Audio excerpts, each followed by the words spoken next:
ಭಾರತವು 1949 ರ ನವೆಂಬರ್ 26 ರಂದು ಸಂವಿಧಾನವನ್ನು ವಿದ್ಯುಕ್ತವಾಗಿ ಅಳವಡಿಸಿಕೊಂಡಿದ್ದೇ ಒಂದು ದಿಟ್ಟ ಪಯಣದ ಆರಂಭ. ಭಾರತದಲ್ಲಿ ಆಗ ಬಡತನ ವ್ಯಾಪಕವಾಗಿತ್ತು. ಅನಕ್ಷರಸ್ಥರೇ ಬಹುಸಂಖ್ಯೆಯಲ್ಲಿದ್ದರು. ಮೇಲಾಗಿ ಭಾರತವು ವಿವಿಧ ನಂಬಿಕೆಗಳ, ಭಾಷೆಗಳ ನೆಲವೀಡಾಗಿತ್ತು. ಯಾವ ದೃಷ್ಟಿಯಿಂದ ನೋಡಿದರೂ ಸಾಂವಿಧಾನಿಕ ಪ್ರಜಾಪ್ರಭುತ್ವ ಸ್ಥಾಪನೆಗೆ ನೆಲಹದಗೊಂಡಿರಲಿಲ್ಲ. ಹಾಗಾಗಿ ಇದು ಜಗತ್ತಿನಲ್ಲೇ ಆ ಹಿಂದೆ ಕಂಡುಕೇಳರಿಯದಂತಹ ಪ್ರಯೋಗವಾಗಿತ್ತು. ಸಾಂವಿಧಾನಿಕ ಪ್ರಜಾಪ್ರಭುತ್ವವಾಗುವ ಭಾರತದ ಪ್ರಯತ್ನವು ವಿಫಲವಾಗಲಿದೆ ಎಂಬುದು ಹಲವರ ಊಹೆಯಾಗಿತ್ತು.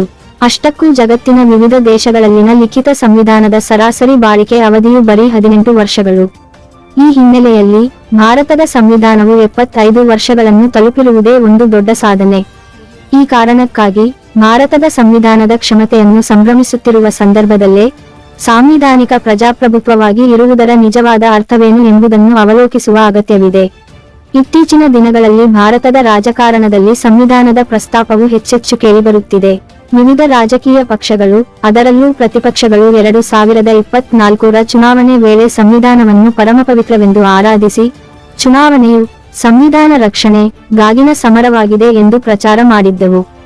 ಜೇಬಲ್ಲಿ ಇರಿಸಿಕೊಳ್ಳಬಹುದಾದ ಪುಟಾಣಿ ಗಾತ್ರದ ಸಂವಿಧಾನದ ಪ್ರತಿಯನ್ನು ರಾಹುಲ್ ಗಾಂಧಿ ಅವರು ಹೋದೆಡೆಗಳಲ್ಲಿ ಪ್ರದರ್ಶಿಸುವುದಿರಬಹುದು ಅಥವಾ ಪ್ರಧಾನಿ ನರೇಂದ್ರ ಮೋದಿ ಅವರು ಪ್ರಮಾಣವಚನ ಸ್ವೀಕರಿಸುವ ಮುನ್ನ ಸಂಸತ್ತಿನಲ್ಲಿ ಅದಕ್ಕೆ ಶಿರಬಾಗಿ ನಮಸ್ಕರಿಸಿದ್ದಿರಬಹುದು. ಸಂವಿಧಾನದ ಸಾಂಕೇತಿಕ ಬಳಕೆಯು ಎಲ್ಲ ರಾಜಕೀಯ ಪಕ್ಷಗಳಲ್ಲೂ ಕಂಡುಬರುತ್ತಿದೆ. ಇಂತಹ ಸಾಂಕೇತಿಕ ನಡೆಗಳು ರಾಜಕೀಯ ಸ್ವಾರ್ಥದ ಉದ್ದೇಶ ಹೊಂದಿದ ಪ್ರದರ್ಶನಗಳಾಗಿ ಇರಬಹುದಾದರೂ ರಾಜಕೀಯ ಪಕ್ಷಗಳು ಸಂವಿಧಾನದ ಬಗ್ಗೆ ಈ ಮಟ್ಟಿಗಿನ ಆಸ್ಥೆ ತೋರುತ್ತಿರುವುದು ಒಂದು ಹೊಸ ಬೆಳವಣಿಗೆ. ಈ ಬೆಳವಣಿಗೆಗಳು ಸ್ವಾಗತಾರ್ಹವೇ. ಆದರೆ ಇವುಗಳಾಚೆಗೆ ಸಂವಿಧಾನದ ನಿಜ ಪರಿಕಲ್ಪನೆಯನ್ನು ಇಂದಿನ ಸಾಮಾಜಿಕ ರಾಜಕೀಯ ಸಂದರ್ಭದಲ್ಲಿ ಅರ್ಥಮಾಡಿಕೊಳ್ಳುವುದು ಮುಖ್ಯವಾಗುತ್ತದೆ. ಅಂದರೆ ಸಂವಿಧಾನದಲ್ಲಿ ಅಂತರ್ಗತವಾಗಿರುವ ಮೌಲ್ಯಗಳನ್ನು ನಾವು ಅರ್ಥಮಾಡಿಕೊಳ್ಳಬೇಕಿದೆ. ಸಂವಿಧಾನದ ಪ್ರಸ್ತಾವನೆಯಲ್ಲಿ ಅಡಕವಾಗಿರುವ ನ್ಯಾಯ, ಸ್ವಾತಂತ್ರ್ಯ, ಸಮಾನತೆ ಮತ್ತು ಸಹೋದರತ್ವ ಇವೇ ಆ ಮೌಲ್ಯಗಳಾಗಿವೆ. ಈ ಮೌಲ್ಯಗಳ ಬಗ್ಗೆ ಯಾರಿಗೂ ತಕರಾರು ಇರಲು ಸಾಧ್ಯವಿಲ್ಲ. ಆದರೆ ಅವುಗಳ ವ್ಯಾಖ್ಯಾನ ಹಾಗೂ ಅನುಸರಣೆಗೆ ಸಂಬಂಧಿಸಿದಂತೆ ವಾದ ವಿವಾದ, ಭಿನ್ನಾಭಿಪ್ರಾಯಗಳು ಕಾಣಿಸಿಕೊಳ್ಳುತ್ತಲೇ ಇವೆ. ಮುಖ್ಯವಾಗಿ ಭಾರತವು ಇಂತಹ ಮೌಲ್ಯಗಳುಳ್ಳ ಸಂವಿಧಾನವನ್ನು ಅಳವಡಿಸಿಕೊಳ್ಳುವ ಅಗತ್ಯವೇನಿತ್ತು ಎಂಬುದನ್ನು ಮೊದಲಿಗೆ ಅರ್ಥ ಮಾಡಿಕೊಳ್ಳಬೇಕು. ಅಂಬೇಡ್ಕರ್ ಅವರು 1949 ರ ಸೆಪ್ಟೆಂಬರ್ 17 ರಂದು ಸಂವಿಧಾನ ರಚನಾ ಸಭೆಯಲ್ಲಿ ಮಾತನಾಡಿ, ಪ್ರಭುತ್ವದ ಅಂಗಗಳನ್ನು ಸೃಷ್ಟಿಸುವುದಷ್ಟೇ ಸಂವಿಧಾನದ ಉದ್ದೇಶವಲ್ಲ.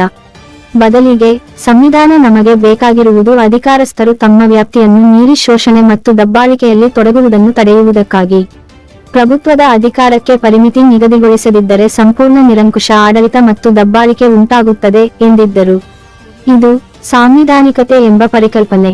ಸಾಂವಿಧಾನಿಕತೆ ಎಂಬುದು ಅದರ ಶಾಸ್ತ್ರೀಯ ದೃಷ್ಟಿಕೋನದಲ್ಲಿ ಅಧಿಕಾರಗಳನ್ನು ಚಲಾಯಿಸುವುದಕ್ಕೆ ಸಂಬಂಧಿಸಿದಂತೆ ಪ್ರಭುತ್ವಕ್ಕೆ ಕಾನೂನಾತ್ಮಕವಾಗಿ ಕಡಿವಾಣ ಹಾಕಬೇಕು ಎಂಬ ತತ್ವವನ್ನು ಉಲ್ಲೇಖಿಸುತ್ತದೆ.